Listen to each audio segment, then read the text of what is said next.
नमस्ते, मैं हूं रविंद्र गौतम और आप देख रहे हैं कमोडिटी टुडे।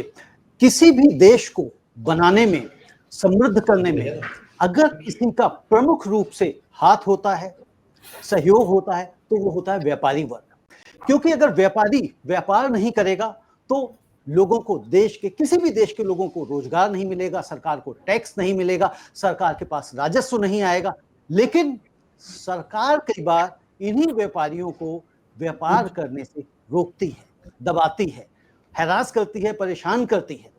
हो सकता है कि उनको चाहिए और रेवेन्यू, ज्यादा से ज्यादा रेवेन्यू चाहिए। तो कई बार वो कहते हैं ना कि सोने की अंडा देने वाली मुर्गी को एक एक अंडा लेती रहोगे तो लंबे समय तक खाओगे, लेकिन अगर उसको निचोड़ दोगे, काट लोगे, तो मुर्गी मर जाएगी और आपका रोजगार बंद हो जाएगा। तो सरकार को ऐसा नहीं करना चाहिए। यह आज मैं इसलिए कह रहा हूं क्योंकि जो राइस एक्सपोर्टर्स हैं उनकी एक समस्या आ खड़ी हुई है, और वह समस्या आ रही है काकीनाडा और विजाग के पोर्ट से।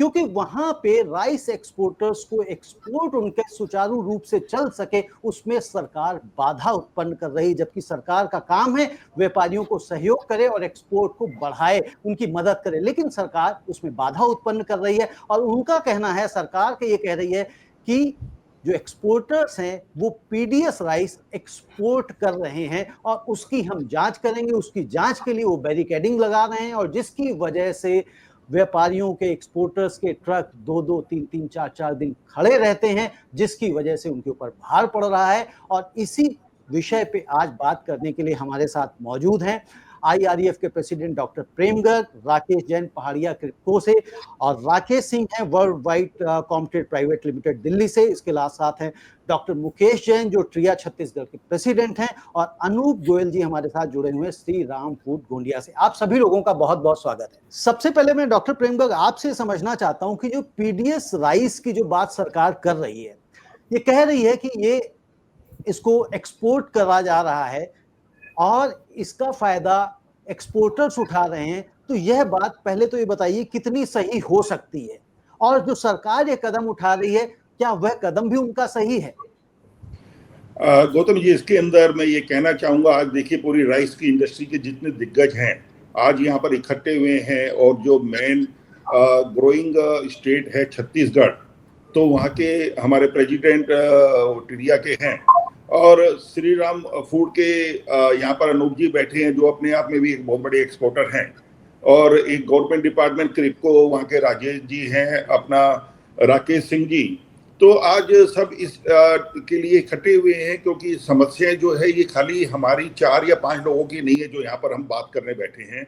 ये एक समस्या है पूरे ट्रेड की, और हम एक ट्रेड की आवाज बनकर सबने हमें नॉमिनेट किया कि आप इसको बोलें और इसको कमोडिटी टुडे के माध्यम से गवर्नमेंट तक पहुंचाएं बात को, कि एक्सपोर्टर्स को प्रॉब्लम ना हो।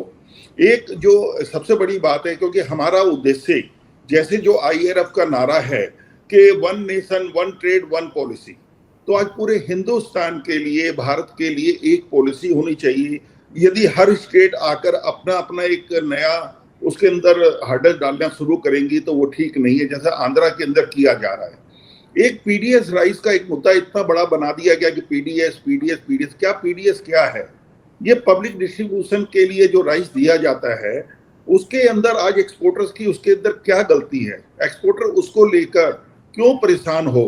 एक्सपोर्टर तो माल खरीदता है मिलर से, पैकिंग मटेरियल उसको देता है, अपनी पैकिंग करवाता है और एक्सपोर्ट करता है। आज एक्सपोर्टर्स के पास इतनी ज्यादा तकलीफें हैं, जब से राइस एक्सपोर्ट खुला है, उससे पहले तकलीफें थी, बंद की, खुलने के बाद तकलीफें, दूसरे चैलेंज आ गए, कंपिटिटर दूसरे कंट्रियों के, like Thailand, Vietnam, Pakistan, Verma, क्योंकि इन लोगों के प्राइस इतने कंपिटिटिव हैं। यदि आज हम भारत से कंप्लीट राइस का एक्सपोर्ट बंद भी कर दें, तो आज उनके पास इतना भरपूर चावल है कि पूरे वर्ल्ड के अंदर, जो आज हम अपने आप को गर्व से कहते हैं कि हमारा 40% की हिस्सेदारी है, तो हम इसको पूरा बंद भी कर दें सिर्फ बासमती को छोड़कर, और जिसका बासमती 6 मिलियन टन एक्सपोर्ट करते हैं, बाकी तो हमारा 18 मिलियन टन या 17 मिलियन टन तो नॉन बासमती राइस है, जो बहुत बड़ी और बड़ा रेवेन्यू है कंट्री के लिए। और इसको यदि अब हम पीडीएस के नाम के ऊपर हैरेसमेंट मिलेगी, एक्सपोर्टर्स धीरे धीरे डर जाएंगे, अपने हाथ खींच लेंगे। तो पीडीएस राइस को यदि चेक करना है, कुछ भी करना है गवर्नमेंट को, स्टेट के ऊपर मैं बात कर रहा हूं, क्योंकि मैं बड़ी तारीफ करना चाहूंगा इस बारे में हमारी सेंट्रल गवर्नमेंट का कि सेंट्रल गवर्नमेंट की तरफ से कोई किसी तरह की हर्डल नहीं है। दूसरे कितने पोर्ट्स हैं सबके ऊपर ओपन है, पर ये एक वायरस की तरह है कि यदि एक आंध्र शुरू कर रहा, पहले उन्होंने काकीनाडा पोर्ट पर हर्डल्स लगाए, अब वाइजैक में लगा रहे हैं, उसके बाद दूसरा कृष्णापट्टनम में करेंगे या कहीं करेंगे, तो उससे होगा क्या? तो मेरे ख्याल से बेटर है, इसको मुकेश जी और एक्सप्लेन कर पाएंगे और अनूप जी कर पाएंगे कि इसके लिए हमें क्या करना चाहिए। तो आई थिंक मैं मंच इनको देना चाहूंगा साथ में। जी मैं बिल्कुल मुकेश जी, मैं ये भी समझना चाहता हूं कि जो पीडीएस एक्सपोर्ट को रोकने के लिए जो सरकार कदम उठा रही है, उससे बेसिकली समस्याएं किस किस तरह की पैदा हो रही हैं एक्सपोर्टर्स को?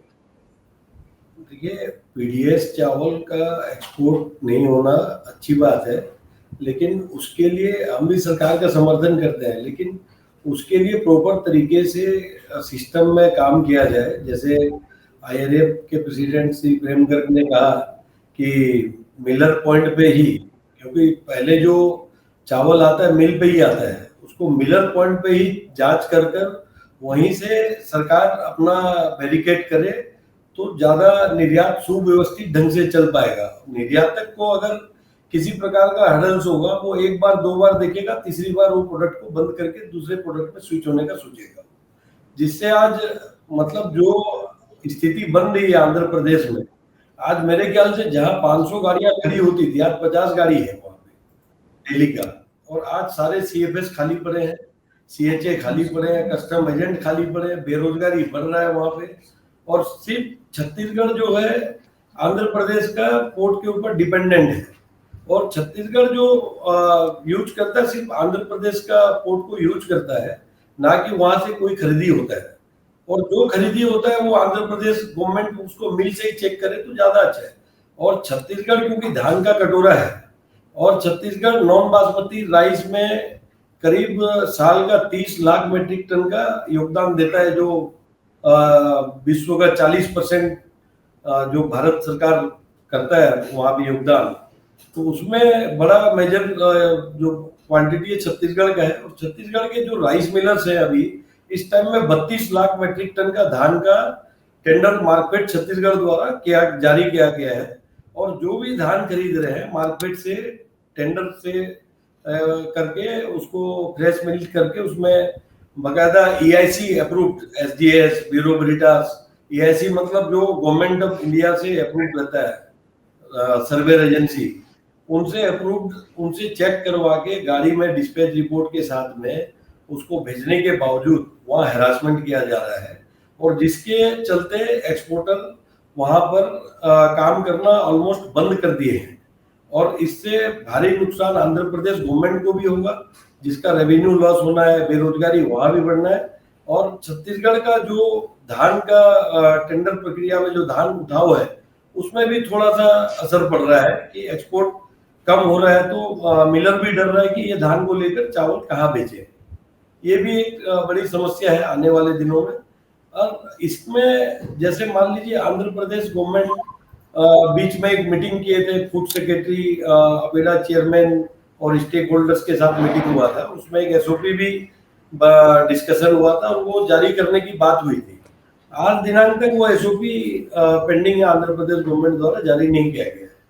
तो एक्सपोर्टर इस टाइम डरे हुए हैं, सहमे हुए हैं, कोई चावल को वहां पर भेजना नहीं चाहता है, ट्रक वाले लोड करना नहीं चाहते हैं, मिलर चावल बनाना बंद कर दिए इस समय में, व्हाइट राइस पूरा बंद है। तो इस भारी गंभीर समस्या को हमने माननीय पीयूष गोयल जी के ऑफिस में भी मुद्दे को बताया है पत्र के द्वारा, और वहां से भी आश्वासन मिला है कि बहुत जल्द इसको रिजॉल्व कर, वहां से भी आश्वासन मिला है कि बहुत जल्द इस समस्या का निराकरण होगा। लेकिन जिस तरह से आपने कहा कि भाई जहां 500 ट्रक जाते थे, खड़े रहते थे, आज 50 ट्रक भी नहीं हो रहे हैं, सीएचएस भी पीछे हट गए, तो जाहिर सी बात है कि ऐसी समस्या से बेरोजगारी भी बढ़ेगी, सरकार का भी राजस्व कम होगा। जैसे मैंने शुरुआत में ही कहा कि भाई किसी भी देश को आगे बढ़ाने में, समृद्ध करने में व्यापारियों का हाथ होता है, सहयोग होता है, लेकिन सरकार अगर व्यापारियों के मेहनत को, एफर्ट्स को इस तरह से रोकेगी तो कहीं ना कहीं हम देश को भी पीछे घसीट रहे हैं। राजेश जैन जी, मैं आपसे एक सवाल पूछना चाहता हूं इससे पहले, लेकिन मैं आपसे ये भी पूछना चाहता हूं कि जो IRF जो एक बिल्क कर रहा है 2025, इंडिया जो वर्ल्ड की सबसे बड़ी कॉन्फ्रेंस होने वाली है, उसको किस तरह से आप देखते हैं? क्या जब इस तरह की अगर समस्याएं खड़ी हो जाती हैं तो इस तरह के प्लेटफॉर्म पे आने के लिए कितने ज्यादा लोग उत्साहित हो रहे हैं कि हम यहाँ पे आए और अपनी बातों को कहें? नमस्कार गौतम जी।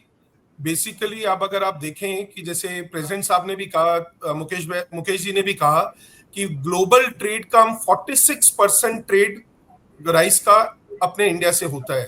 उस 46% में अगर आप कंसीडर करेंगे करीबन तीन स्टेट को अगर आप मिला लें, छत्तीसगढ़, तेलंगाना और आंध्रा, तो वो कम से कम 50 to 60% का एक्सपोर्ट्स में कंट्रीब्यूशन करती है। बहुत एक्साइटेड है BIRC को लेके, जो प्रिपरेशन चल रही है 2025 की, उसके अनुसार मुझे लगता है कि कम से कम नहीं करते हुए भी 3 से 4 हजार पार्टिसिपेंट्स आएंगे ग्लोबली हर जगह से। और भारत मंडपम जैसी भव्य स्थली पे ये अगर हो रहा है, प्लस हम लोगों के साथ में APEDA, ITPO, ministry of commerce, even अपने अगर सबका सहयोग रहा तो शायद प्रधानमंत्री जी भी अपने सम्मेलन का उद्बोधन करेंगे। जल्द ही इसकी भी सर्कुलेशन में सब लोगों के पास में मैसेज जा रहे हैं। अभी बेस वर्क कंप्लीट हो जाएगा 15-20 दिनों के अंदर में, फिर फुल फ्लेजेड इसकी इंफॉर्मेशन सर्कुलेट होगी। Over and above diplomatic Nations जो हैं, कम से कम 15 से प्लस डिप्लोमेटिक एम्बेसीज ने हम लोगों को कंफर्मेशन दे दिया है कि भाई हम लोग इसको फुल हार्टेडली इसको सपोर्ट कर रहे हैं। इवन प्रिया छत्तीसगढ़ ने, प्रिया काकीनाडा ने, दोनों ने इनका कंफर्मेशन दे दिया कि वी आर जॉइंटली, एक ही फेस है, हम एक ही फेस के साथ में काम करेंगे। चावल के ट्रेड के बारे में बात करेंगे, ना हम छत्तीसगढ़ दिखाएंगे, ना उत्तर दिखाएंगे, ना दक्षिण। It will be a clear cut one face for the trade off rice only. One nation one trade की जो पॉलिसी IRF की है वो आगे बढ़ेगी, और जाहिर सी बात है जब सामूहिक रूप से एक जगह आएंगे तो सरकार तक हमें अपनी बातों को पहुंचाने में भी मदद मिलेगी।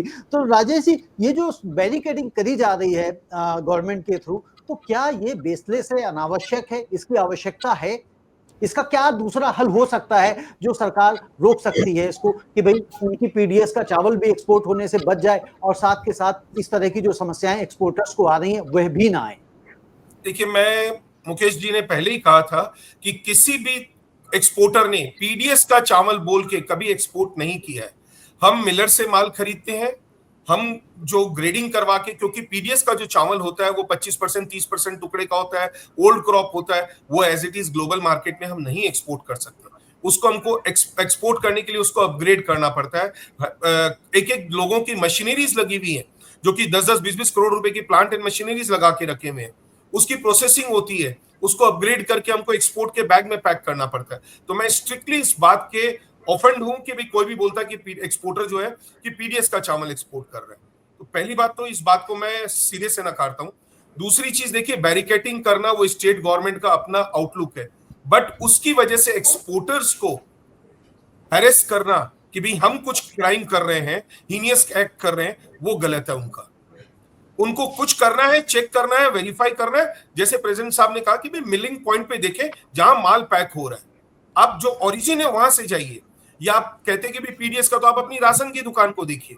Exporter end of the trail है ये, हम लास्ट चेन की आखिरी कड़ी है सर, हम उसके अंदर में हमारा कोई रोल नहीं है। हमने बैंक से पैसा बैंक से रेमिटेंसेस करते हैं, बिल में लेते हैं, मंडी की रिसीट लेते हैं, काटा पर्ची होती है, मिल के गोडाउन से लोड होता है, मिल के फैक्ट्री से लोड होता है, पोर्ट पे डायरेक्ट आता है। तो इसके अंदर में बैरिकेटिंग करना हम लोगों का एज ए एक्सपोर्टर, हम लोगों का बोलना या कहना कुछ भी उचित नहीं है। वो उनका आउटलुक है, वो अपने कहने के अनुसार करेंगे। बिल्कुल ठीक है। राकेश जी, सरकार को भी कैसे विश्वास दिला सकते हैं एक्सपोर्टर्स की भी जो चावल एक्सपोर्ट किया जा रहा है वो PDS का नहीं है?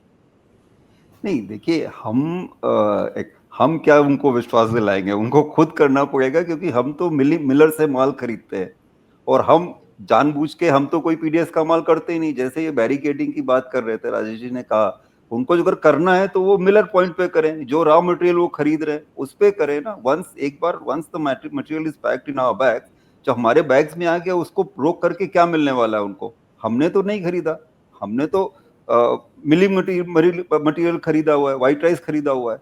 हमें तो मालूम नहीं वो मिलर क्या पैक कर रहा है। हमने इंस्पेक्शन कंपनी लगाई हुई है, उसने बोला कि एज पर जो हमारा स्पेक्स है, हम तो उसमें नहीं ले रहे हैं, हम तो 5% ब्रोकन सिल्क की सॉटेक जो हमने इंस्पेक्शन कंपनी को दे दिया पैरामीटर्स, उसके बेसिस पे उन्होंने क्लियर किया, उसके बाद मटेरियल पैक हुआ। जब उन्होंने एक बार पैक करके मूव कर दिया, उसको रोक करके, फिर वो तो हैरेसमेंट एक तरह का हो गया ना हमारे लिए, क्योंकि हमारा वेसल लगा हुआ है या कंटेनर्स लगे हुए हैं, उसका कट ऑफ है हमारे लिए, तो we are running against time. जो अगर हमारा 2 दिन ट्रक रुक गया और वेसल पे कोई लोडिंग नहीं हुई तो वो डैमेज में चला जाता है, या हमारा कंटेनर वो कट ऑफ हो गया, कंटेनर शट आउट हो गया।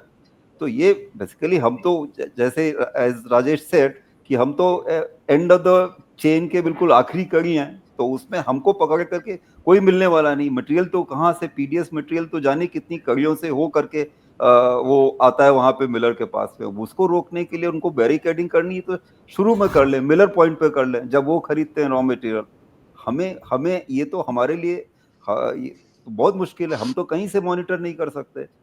और जो गवर्नमेंट को हम यही बता सकते हैं कि हम तो सारा उनको जो देते हैं, एक डिक्लेरेशन देते हैं, यही करते हैं, वो भी हम उनके विश्वास पे देते हैं। वो कहते हैं, मिलर कहते हैं कि हम ये पीडीएस का माल नहीं है, जिसके बेसिस पे हम अपना डिक्लेरेशन दे देते हैं कि this is we certified, this is not PDS material. But हम तो खुद तो नहीं मिल कर रहे हैं ना गौतम जी, तो हम कैसे विश्वास दिला सकते हैं?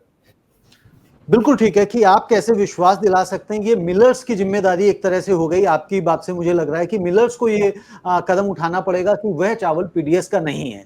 तो ये जांच मतलब ट्रकों पे होने की जगह मिलर्स के पास ये जांच हो तो ज्यादा अच्छा है। एब्सोल्युटली, बिल्कुल, क्योंकि हम पोर्ट पे चेक करके क्या मिलने वाला है उनको? आप बताइए मुझे, पोर्ट पे चेक करके आप एंड में आ गए, आप वहां पे बोलेंगे नहीं इसमें तो पीडीएस का माल है, मेरा वेसल लगा हुआ है, एक्सपोर्टर का किसी का, मेरा या किसी का भी, उसका तो वेसल लगा हुआ है, वो तो फंस गया। और जबकि उनको कोई नहीं है, वो नहीं है, कई प्रूफ नहीं है, बट उन्होंने कहना है कि नहीं ये तो पीडीएस का माल है। वो कैसे करते यानी हैं? कि वो क्या जांच, टेस्टिंग यानी करते कि हैं? ये जो जांच है राकेश जी, ओरिजिन पे होनी चाहिए ना कि एंड पे, डेस्टिनेशन पे। एब्सोल्युटली, एब्सोल्युटली, बिल्कुल। अनूप जी, ये जिस तरह से सरकार ने कदम उठाया है बैरिकेडिंग एंड ऑल का, इससे सरकार को कितना आर्थिक नुकसान उठाना पड़ सकता है? व्यापारी तो उठा ही रहे, बट क्या इससे सरकार को भी आर्थिक नुकसान हो सकता है क्या? जी बिल्कुल गौतम जी, इससे सरकार को काफी नुकसान होगा। पोर्ट पे आज आप देख रहे हैं एक्टिविटीज काफी कम हो गई है। लोगों ने अपना शिपमेंट जो है वाइजैक से डाइवर्ट करके कोई कांडला चले गया, कोई चेन्नई चले गया, उसके बाद फिर लोकल मिलर का नुकसान होता है उसमें। आज जैसे रायपुर से हम कार्गो खरीद रहे थे, चावल खरीद रहे थे, लेकिन वाइजैक में ये सब प्रॉब्लम आने के कारण हम लोगों ने वाइजैक का काम अभी बंद कर दिया है या कम कर दिया है। इससे जो रायपुर के मिलर्स है या लोकल आंध्र के मिलर्स है वो आज नुकसान में है।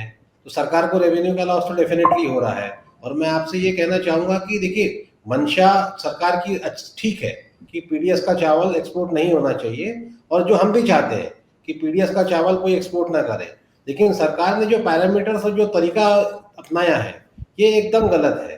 क्योंकि सभी लोगों, इंडस्ट्री के इतने महानुभाव बैठे हैं यहाँ पर, कोई नहीं चाहेगा कि गलत काम कोई करे। इक्का दुक्का कोई हो सकता है, इतनी बड़ी राइस ट्रेड है इंडिया की, कर सकता है, लेकिन मेजॉरिटी राइस ट्रेड यही चाहेगा कि कोई पीडीएस का चावल बाहर ना जाए। तो हम सरकार से यही कहना चाहेंगे कि आपने जो एसओपी का एक जो बनाया था बीच में कि एसओपी आने वाला, जो नहीं आया, लेकिन उस एसओपी का ड्राफ्ट भी हमने पढ़ा था, तो उसमें सारे जो मापदंड थे वो बिल्कुल गलत थे। उन लोग जिस आधार पे वो चाहते हैं, कहते हैं कि ये पीडीएस का राइस है, ये ऐसा नहीं होता है। एफआरके मिलने से ऐसा ये तय नहीं होता है कि ये पीडीएस का चावल है। तो सभी लोगों ने जैसे कहा है कि ये जो तय करना है कि ये पीडीएस का चावल है या नहीं है, ये आप एकदम आखिरी छोर पे आके आप चेक करना चाहते हो, जबकि आपको उल्टा करना चाहिए कि जब यहाँ से शुरू हो रहा है ये चेन, वहां पे आपको चेक करना चाहिए कि ये पीडीएस का चावल है या नहीं है। तो इसलिए मैं आपसे यही कहना चाहूंगा, आपके माध्यम से सरकार से यही गुजारिश करूंगा कि जो भी आपको चेक्स एंड बैलेंसेस रखने हैं वो आप शुरू में रखिए, ना कि आखिर में रखें। इससे आपको कुछ हासिल नहीं होगा और इसमें नुकसान ही होगा, एक्सपोर्टर का भी नुकसान होगा, सरकार का भी नुकसान होगा, सारे राइस ट्रेड का नुकसान होगा। बिल्कुल सही कह रहे हैं कि शुरुआत में रखें ना कि आखिर में रखें। चलते चलते मैं आप सभी लोगों से सजेशन भी लेना चाहता हूं, जो इस जांच को किसी भी तरह से रोका जा सके और साथ के साथ जो सरकार की विचित्रता है उसका भी समाधान हो सके और व्यापारियों को भी तकलीफ ना उठानी पड़े। तो इसके लिए मैं सभी से एक एक पॉइंटर्स, एक एक लाइन लेना चाहता हूं। सबसे पहले मैं शुरू करता हूं प्रेम गर्ग जी से। प्रेम गर्ग जी, आप क्या कहते हैं कि सरकार ऐसा क्या कदम उठा ले जिससे ना तो सरकार को पीडीएस राइस का जो एक्सपोर्ट होने की उनको खतरा बना हुआ है वो हो और साथ के साथ व्यापारियों को भी किसी भी तरह की नुकसान न उठाना पड़े? देखिए, सबसे पहले तो मैं ये कहना चाहूँगा ट्रेड के भी आपके ऊपर कि गवर्नमेंट से हमारी भारत गवर्नमेंट के साथ एक ही गुजारिश है और रिक्वेस्ट है कि आज हमारे पास सरप्लस राइस है और इतना राइस है कि आने वाली जो नई क्रॉप है, जो साठी की ऑलरेडी क्रॉप शुरू हो चुकी है, और उसके हिसाब से यदि आज हम देखें हमारे से इंटरनेशनल मार्केट में हर जगह मार्केट $5 से $10 भारत के राइस से कम बिक रही है। ये तो हमें गवर्नमेंट को बल्कि एक थैंक्स करना चाहिए हमारे ट्रेड को और इतने व्यापारियों को जो इतना रिस्क लेकर आज जो डेस्टिनेशन तक रिस्क लेते हैं अपने कंधों के ऊपर और व्यापार को किस तरह खींच कर ला रहे हैं अपने पुराने कनेक्शनों का दवाई देकर समझ लीजिए, या कुछ भी के भी जिसके हिसाब से एक्सपोर्ट हमारा चलता रहे। यदि आज ये एक्सपोर्ट पर कहीं हर्डल्स आती हैं उसको आप पीडीएस को बिल्कुल साइड रख दीजिए। ये पीडीएस को तब देखें, आज इसको ओपन कर देना चाहिए, कोई भी कैसे भी करे। आप अपने सिर्फ डिस्ट्रीब्यूशन के ऊपर, राशन की दुकानों के ऊपर चेक करिए। मैं कहता हूँ मिलर को भी क्यों चेक किया जाए, आप राशन की दुकानों पर करिए जहां के थ्रू ये निकलता है कि वहां पर बंदिश लगाई जाए। और क्योंकि इसके अंदर पीडीएस की क्या पहचान है, राइस तो राइस है, चावल के ऊपर क्या लिखा हुआ नहीं है ये पीडीएस है कि ओपन है या कैसे है। एक एफआरके हमारी कोई बंदिश नहीं है। लोकल में भी कुछ लोग अपने ब्रांड को एफआरके मिक्स करके बेच रहे हैं।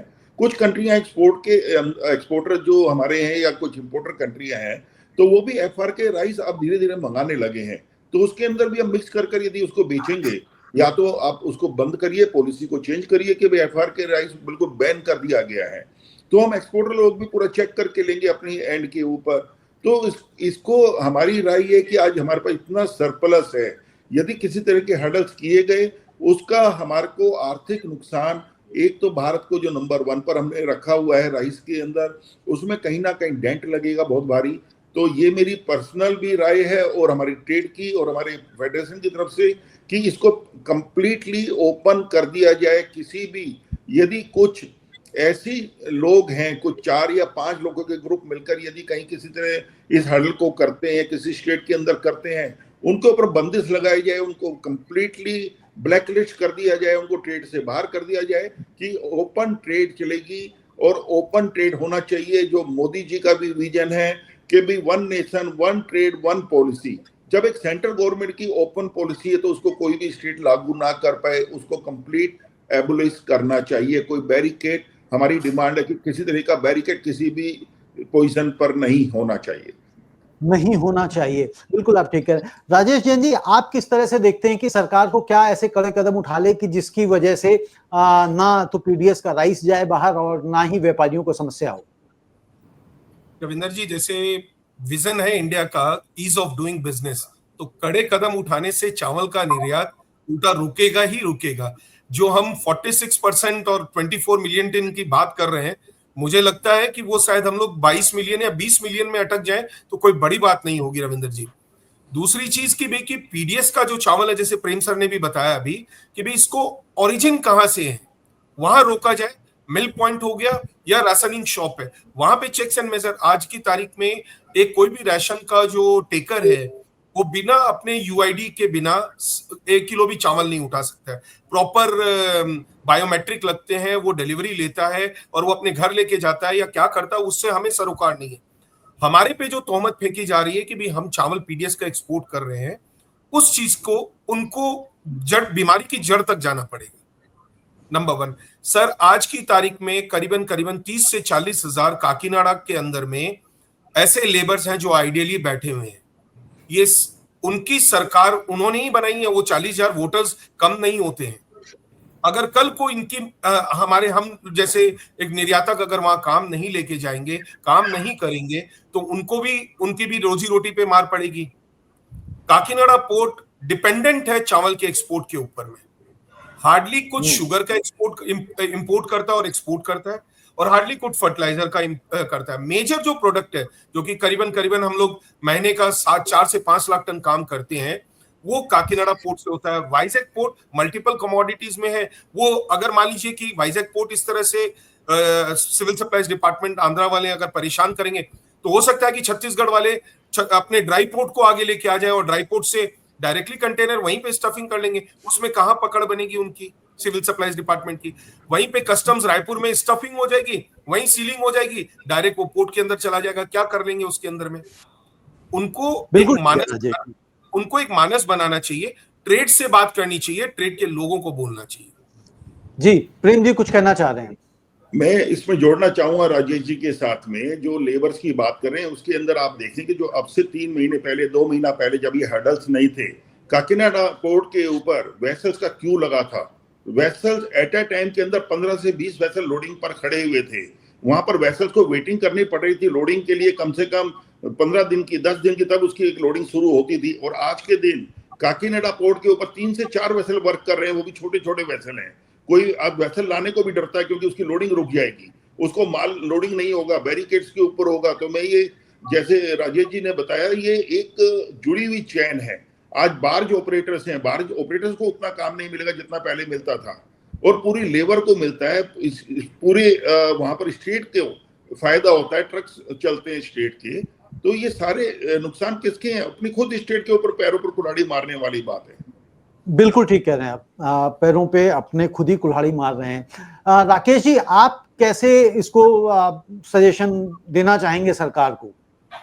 नहीं देखिए, जैसे राजेश ने बोला या प्रेम जी ने बोला, ये तो शुरुआत जो भी करना है, जो भी चेक्स एंड बैलेंसेस गवर्नमेंट ने करने हैं, उनको तो ओरिजिनेशन पे करना चाहिए। क्योंकि यहाँ पे आकर के इतना ज्यादा ऑलरेडी इन्वेस्टमेंट हो जाता है एक्सपोर्टर्स का, इवन मिलर्स का इन्वेस्टमेंट हो जाता है, और for none of our fault we get trapped, और ये पूरा चेन आपका पूरा बर्बाद हो जाता है सिर्फ एक शुरुआत की कड़ी जो खराब होती है।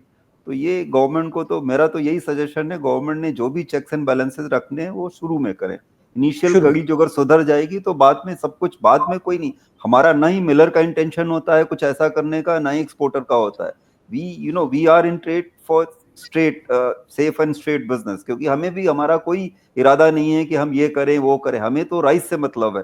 मिलिंग राइस हो, ये जो जैसे हम लेते हैं मिलिंग राइस 5% 25%, क्वालिटी देखते हैं, हम कहीं और बैठे हुए हैं, कहीं पे पैकिंग कहीं पे चल रही है, इंस्पेक्शन कंपनीज है जिसको हम अपॉइंट कर देते हैं, जिसके ट्रस्ट पे हम मटेरियल पैक करवा लेते हैं। अब पैक करके मटेरियल निकलता है, पोर्ट पे आके फंस गया, उसमें हमारी क्या गलती है? और ये सारा सफर करता है, पूरी इकोनॉमी सफर हो रही है। डेफिनेटली एक्सपोर्टर्स की इसमें गलती नहीं है, कहीं ना कहीं सरकार का ही है। और जिस तरह से आप लोग सजेशन दे रहे हैं, मैं समझता हूं अगर सरकार इस आपके सबके सजेशन सुने और उसके ऊपर इम्प्लीमेंट करे तो ये समस्या नहीं हो। बट फिर भी मैं अनूप जी से भी सुनना चाहूंगा और मुकेश जी से भी कि वो क्या कहते हैं इस विषय में। अनूप जी। जैसे कि हमारे इंडियन राइस के ऊपर कई देशों ने ड्यूटी ज्यादा लगा रखी है, पाकिस्तान में ड्यूटी कम है, पाकिस्तान चावल पे, और ऐसी बहुत सी समस्या है। लेकिन प्रॉब्लम ये आती है कि हम हमारी समस्या में उलझे हुए रहते हैं, और ये जो मेन हमारा फोकस होना चाहिए उसके ऊपर हम ध्यान नहीं दे पाते हैं। तो मेरी आपके माध्यम से सरकार से यही गुजारिश रहेगी कि आप जितने भी अननेसेसरी आपने हर्डल्स लगाए हैं और सारों को आपने एक ही फ्रेम में रख दिया है कि सारे के सारे एक्सपोर्टर्स पीडीएस राइस एक्सपोर्ट करते हैं, ऐसा नहीं है। और आप हमको कृपया एक अच्छा विंडो दीजिए काम करने के लिए, और हम निश्चित रूप से चावल का एक्सपोर्ट हम दुगना करके दिखाएंगे आने वाले सालों में आपको। एब्सोल्युटली दोगुना लाके दे, बहुत बढ़िया बात आपने कही है। मुकेश जी आप किस तरह से देखते हैं इस समस्या को? देखिए, पहले तो मैं ये बताना चाहूंगा, छत्तीसगढ़ राज्य से जो चावल जाता है, छत्तीसगढ़ राज्य के एक्सपोर्टर सिर्फ पोर्ट यूज करते हैं विशाखापट्टनम में, आंध्र प्रदेश स्टेट में जो है।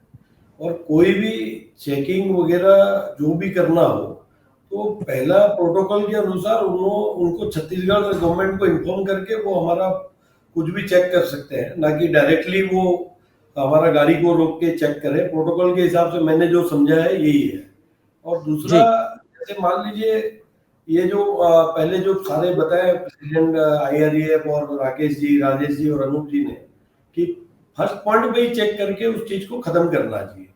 और दूसरा, सरकार EIC अप्रूव्ड सर्वेयर एजेंसियों को भी पकड़े कि वो किस आधार पे वो हर चावल को एक्सपोर्टर को दोषी करने की बजाय EIC अप्रूव सर्वेयर को पकड़े कि किस आधार पर उन्होंने पासिंग दिया है, अगर कोई गलती निकली तो।